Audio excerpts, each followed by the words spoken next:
Hola, how's everyone doing? Today we're going to be talking about the conditional tense, or the would tense in Spanish. It is very similar to the future tense, and this is a version 2 of a video I made a while ago, so let's get right into it. Okay, so essentially you start out with a pronoun and then the infinitive, very similar to the future tense if you learn that. However, instead of conjugating the infinitive, you actually add the conditional ending to the ending of the infinitive. You don't conjugate the AR, ER, IR. So for example, if you have comer, you'd say yo, and then you have ia, yo comeria, not yo comia. You don't get rid of the er, you add it on to the end. So the different endings that you added for the different conjugations, you have yo, and then ia to ias, el, ea, usted, ia. Nosotros iamos, vosotros iais, and eos, eas, and usted is ian. And this is the same for all er, ar, and ir verbs, no differences. Here are some examples for the verb ir. Iría a la fiesta de Isabel, pero estoy ocupado. I would go to Isabel's party, but I'm busy. So iría, yo iría. I would go.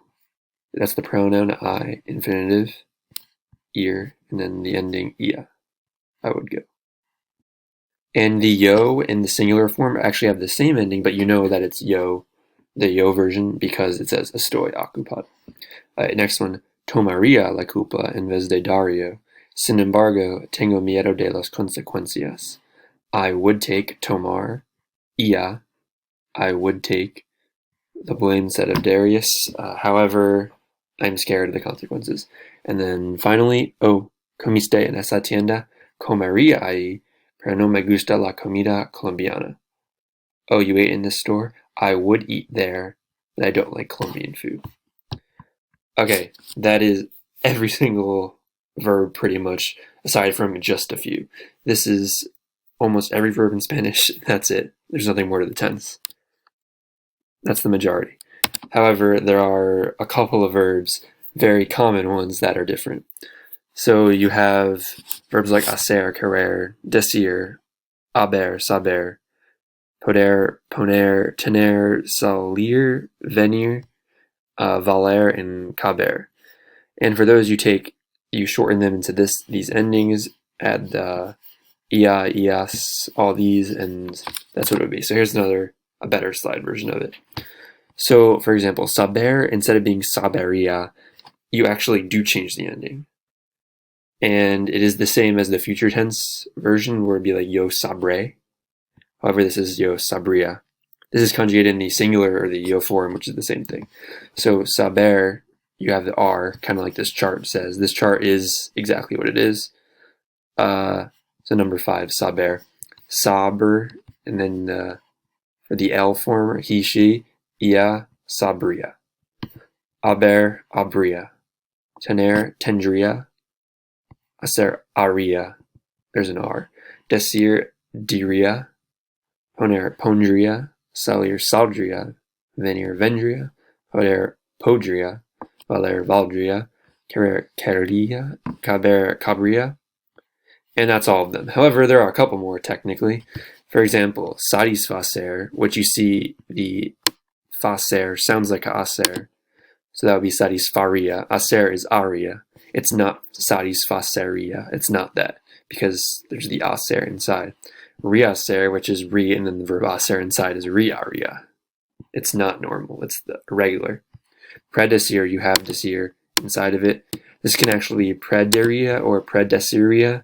However, I would prefer to use this one, even though it says on Google that it's incorrect. Contener has tener inside of it, so tener is tendria, contendria. Okay, now here's some examples. Si tuviera mucho dinero, tendría una mansión. If I had a lot of money, I would have a mansion.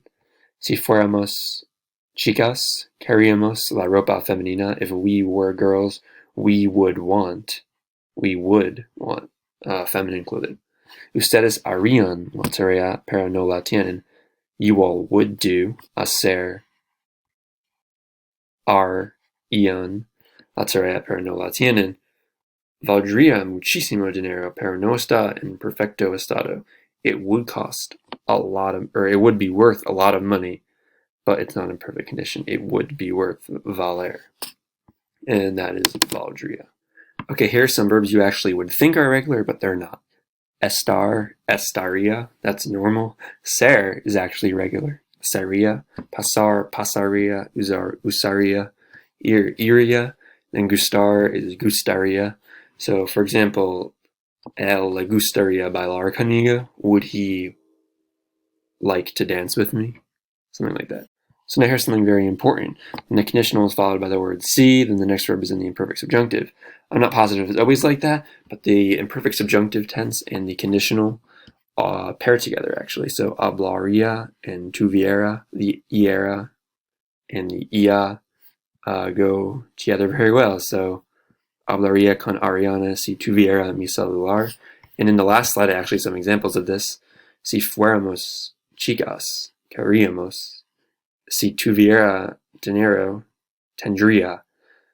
The tuviera and fuéramos are actually the imperfect subjunctive. I have a video on it up here, and that will go into the imperfect subjunctive because it is paired with a conditional tense.